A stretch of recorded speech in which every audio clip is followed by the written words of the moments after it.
I mean, it is a great pleasure for me because, one, it's a fantastic, interesting, unique collection, and it's important to me that people have access to be able to see it, because I think it brings a lot to them, a lot of curiosity, a lot of interest in the cars, and I think, I don't think it's really part of history, and I don't think history should be hidden. I know there are car collectors that have very significant collections that really, unless you know somebody, they're not going to let you come look at their cars. But so it's important for me, for the public, to be able to see the history and the uniqueness of the collection and the interest of everything.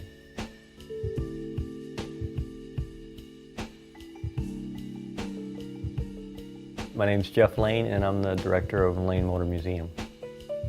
Probably at least 3/4 of cars that you see here are going to be different than anything you've seen anywhere else. So different is our first niche.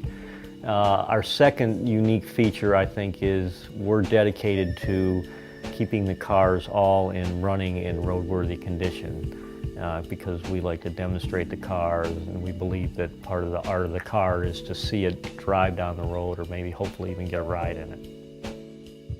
My dad was a huge car enthusiast from the time he was a kid, and growing up, we were always working on MGs, mostly classic cars. He was into MGs, and so we were always restoring MGs. We went to car meets. When the Jag XKE came out, he bought in 1970, he bought a new XKE, and like when the Tornado front-wheel drive came out in '67, he bought, he would buy one the first year. So he was a big car enthusiast.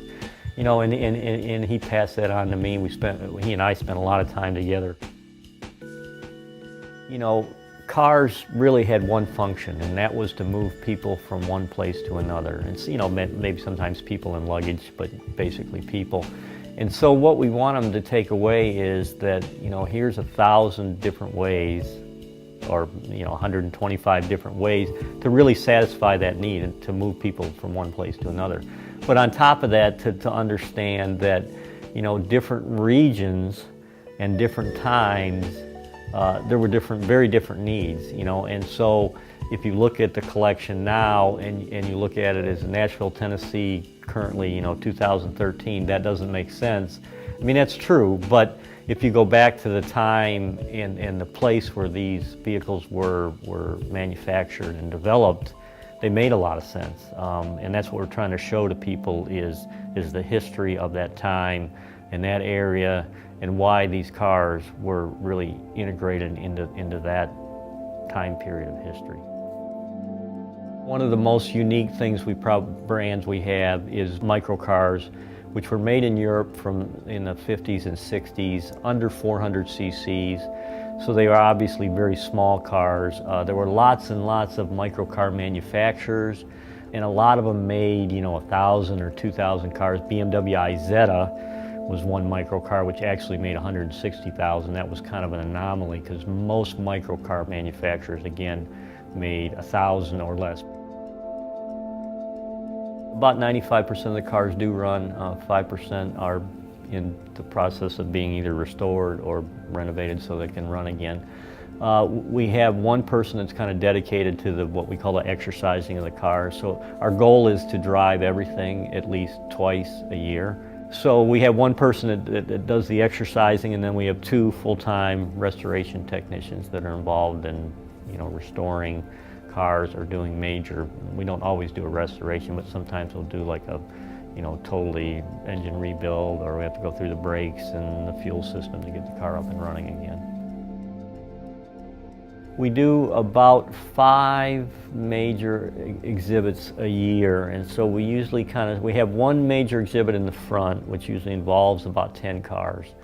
And then we have 5 other smaller exhibits, which range from 5 to 8 cars.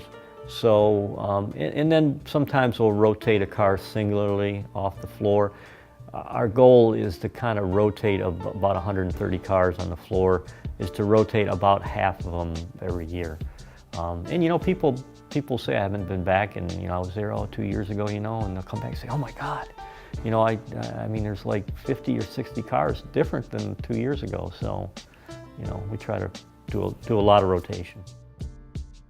I've been very involved in the selection of almost every car here, and so I enjoy every car here, and every car is important to me. And you know, I'm just as excited about driving a BMW Isetta as maybe a BMW 502. You know, so to me, it's the technology and the history of the car that excites me, and the engineering. And to me, the value really doesn't play any role in my interest in the car. So I mean, I really like every car in the collection, so it's hard for me to say this is my one. I have a friend that has the Wheels Through Time Museum in Maggie Valley, and he's mostly motorcycles, although he has some cars. But people ask him what's his favorite motorcycle, and he's got a great answer, and his answer is the one I just rode. You know, so and that's kind of my thing. What's my favorite car is the one that I just drove yesterday. You know, and it's like, wow, you know, this is really. I mean, I drove this a year ago, but now I remember why I like it so much.